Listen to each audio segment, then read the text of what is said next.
ഷീജാസ് ക്രിയേഷൻസിലേക്ക് എല്ലാവർക്കും സ്വാഗതം.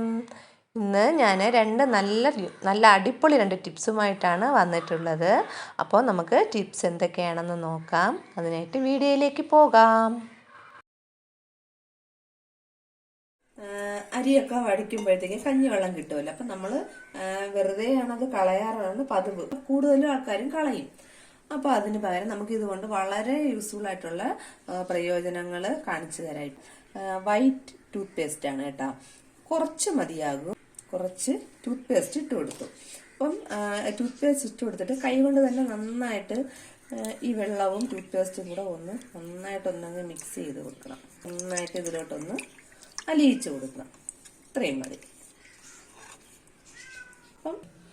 അപ്പോൾ ഇപ്പോൾ ഞാനിത് ഒരു ബാത്റൂമിലെ ഒരു വാഷ് ബേസിനാണ്. അപ്പോൾ ഈ വാഷ് ബേസിനാണെങ്കിൽ നിങ്ങൾ ഈ പൈപ്പൊക്കെ ഉണ്ടല്ലോ, സ്റ്റീലിൻ്റെ പൈപ്പാണിത്.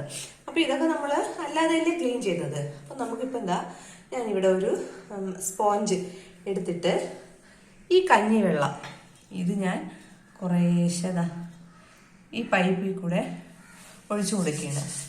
എന്നിട്ട് സ്പോഞ്ചിട്ട് ഒരുപാട് ബലമൊന്നും കൊടുക്കേണ്ട ആവശ്യമില്ല.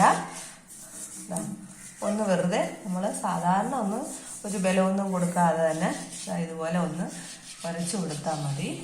പിന്നെ നമുക്കിതിൽ സോപ്പ് പൊടി അതിൻ്റെ ഒന്നും ആവശ്യമില്ല കേട്ടോ. നല്ല എഫക്റ്റാണ്, നല്ല എഫക്റ്റ്. ഇത് വെള്ളം വച്ചിട്ട് ഇത് അങ്ങനെ ഇപ്പോൾ തേച്ചിടേണ്ട ആവശ്യമൊന്നുമില്ല. അപ്പോഴേട്ട് നമുക്ക് ക്ലീൻ ചെയ്യാം. ഞാൻ സാധാരണ വെള്ളം വച്ചിട്ട് പൈപ്പിൽ വെറുതെ അങ്ങ് ഒഴിക്കുകയാണ്. നിങ്ങൾക്ക് കാണാൻ പറ്റുന്നുണ്ടോ ക്യാമറയിൽ കൂടെ അത്ര ക്ലിയർ ആണോ എന്ന് എനിക്കറിയില്ല. നല്ല പളാന്ന് വെട്ടിത്തിളങ്ങുന്നുണ്ട്. കഞ്ഞിവെള്ളം കൊണ്ട് ഇങ്ങനെ നമുക്ക് പ്രയോജനമുണ്ട്. എന്ന് വെച്ചാൽ ഇപ്പോൾ ഇത് കഞ്ഞിവെള്ളത്തിൻ്റെ ബാക്കിയാണ്. അപ്പം നേരത്തെ കാണിച്ചതിൻ്റെ ബാക്കി കഞ്ഞിവെള്ളം ഞാൻ എടുത്ത് വെച്ചിരുന്നു. അപ്പം നമ്മുടെ കിച്ചണിൽ നമ്മൾ ഇങ്ങനത്തെയൊക്കെ ടവലൊക്കെ ഉപയോഗിക്കാറുണ്ടല്ലോ.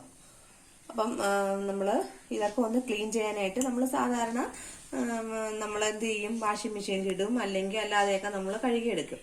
അപ്പം ഇതിൻ്റെ ആവശ്യമില്ല. നമ്മൾ ഈ കഞ്ഞി വെള്ളത്തിൽ ഞാൻ കുറച്ച് ഉപ്പ്, സാധാരണ ഉപ്പ് പേസ്റ്റ് കുറച്ച് ഇത്രയേ ഉള്ളൂ പേസ്റ്റ്. നന്നായിട്ട് ഇതൊന്ന് അലിയിച്ചു കൊടുക്കണം. പേസ്റ്റ് അതിപ്പോൾ നമ്മൾ ഈ വെള്ളം നന്നായിട്ട് ചൂടാവണം. വെള്ളം നന്നായിട്ടൊന്ന് ചൂടായി വരുന്നുണ്ട്. അന്നേരം ഞാൻ എൻ്റെ ഈ കിച്ചൺ ടവല് ഞാൻ ഇതിലോട്ട് ഇട്ട് കൊടുക്കുകയാണ്. ഇനി ഇത് നന്നായിട്ടൊന്ന് തിളയ്ക്കണം. തിളച്ച ശേഷം കാണിച്ചു തരാം. അപ്പം ഇത് നന്നായിട്ട് തിളച്ച് വരുന്നുണ്ട്. ഇത് ഞാൻ ഒരു 5-6 മിനിറ്റ് കൊണ്ട് ഇതിങ്ങനെ ഒന്ന് തിളപ്പിക്കുകയാണ്. ഒരു 5-6 മിനിറ്റ് വേണം. അതിലെ അഴുക്ക് ഫുള്ളായിട്ട് ഇളവി വരും. കഞ്ഞിവെള്ളത്തിലോട്ട് എല്ലാ അഴുക്കും ടവലിൽ നിന്ന് ഇളകി വരും. ഇടപാടും എല്ലാം കാണുമല്ലോ. അപ്പൊ എല്ലാം നമ്മൾ എന്തൊക്കെ അതിൽ തുടയ്ക്കുന്നുണ്ടോ ആ ഫുള്ളും കറകളും ഓയിലും എല്ലാം ഇതിലോട്ട് പിടിക്കും. നല്ല വൃത്തിയാവും. അപ്പൊ ഇതിപ്പോൾ ഒരു 5-6 മിനിറ്റ് കഴിഞ്ഞു. അപ്പൊ ഞാനിനി ഇത് ഓഫ് ചെയ്യണ്. ഇത് ഇനിയിപ്പം പ്രത്യേകിച്ച് ഇപ്പം വേറെ ഒന്നും ചെയ്ത് കഴുകേണ്ട ആവശ്യമില്ല. ഇത് ഞാനിപ്പോൾ ഇതിൽ നിന്ന് എടുത്തിട്ട് കിച്ചൺ സിങ്കിലിട്ട് തന്നെ വെറുതെ വെള്ളത്തിൽ ഒന്ന് കഴുകി എടുക്കുകയാണ്. കിച്ചൺ സിങ്കിലിട്ട് തന്നെ ഒന്ന് നന്നായിട്ട് കഴുകി പിഴിഞ്ഞെടുത്തു. വെറും വെള്ളത്തിൽ കഴുകിയതേ ഉള്ളൂ. നല്ല ക്ലീൻ ആയിട്ടുണ്ട്.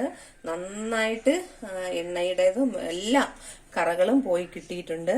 ആ വെള്ളം നമുക്ക് കണ്ടപ്പോൾ തന്നെ അറിയാം. അതെനിക്ക് ക്യാമറയിൽ എടുക്കാൻ പറ്റിയില്ല.